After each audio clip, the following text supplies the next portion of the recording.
अब संत भी सुलभ नहीं है लगभग, क्योंकि हर पार्टी ने अपने कार्यकर्ताओं को संत और कथावाचक बना के घुमाना प्रारंभ किया है, आपको छोड़कर।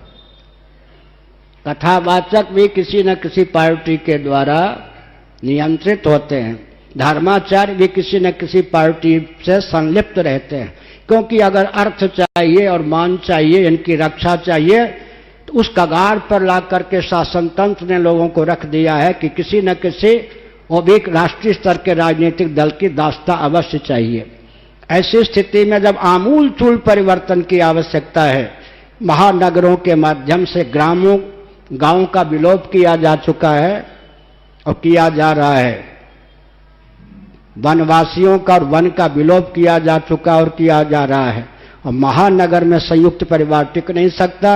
संयुक्त परिवार के विलोप का अर्थ होता है सनातन कुलाचार, कुल वधु, कुल वर, कुल देवी, कुल देवता और कुल गुरु, इन सब का विलोप। इन सब के विलोप का अर्थ होता है मनुष्य विकास के नाम पर संतान उत्पन्न करने और भोजन करने का मात्र यंत्र बन जाए। आजकल के विकास की चरम अवधि यही है। महानगरों में न शुद्ध मिट्टी, न शुद्ध पानी, न शुद्ध प्रकाश, न शुद्ध पवन, न प्रचुर आकाश, न शुद्ध मुस्कान, न शुद्ध मनोभाव सुलभ है, और इनसे परहेज भी है। ऐसी परिस्थिति में संपूर्ण वातावरण को विषाक्त कर दिया गया है। जीवित रहने योग्य, स्वस्थ रहने योग्य वातावरण नहीं रहने दिया गया।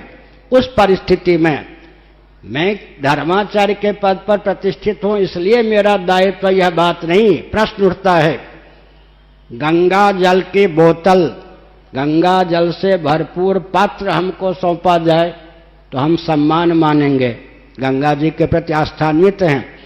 जिनको शराब की बोतल भेंट की जाती है तो उनका सम्मान माना जाता है। वे सुदूर बैठकर पोप इत्यादि महान भाव पूरे भारत पर गुप्त और प्रकट शासन कर रहे। हम धर्माचार्य और कथावाचक क्या कर रहे हैं, यह प्रश्न चिन्ह है। शरीर छोड़ने के बाद तो ईश्वर पूछेंगे कि आपने क्या किया, ये तो पूछे जाएंगे। केवल धन मान के लिए अपनी विद्या का, अपने शिष्यों का प्रयोग किया, या सचमुच में स्वस्थ क्रांति को उद्भासित करने के लिए आपने प्रयत्न किया, यह सबका दायित्व है। आपका भी दायित्व है, आपका भी दायित्व है। आप तो सबसे पहले फंसेंगे। आपका मतलब ये पांडे जी के श्रोता नहीं, आपका मतलब जो कथा सुनते हैं वो सबसे पहले फंसेंगे। तुम्हें तो विवेक था, तुमने क्या किया?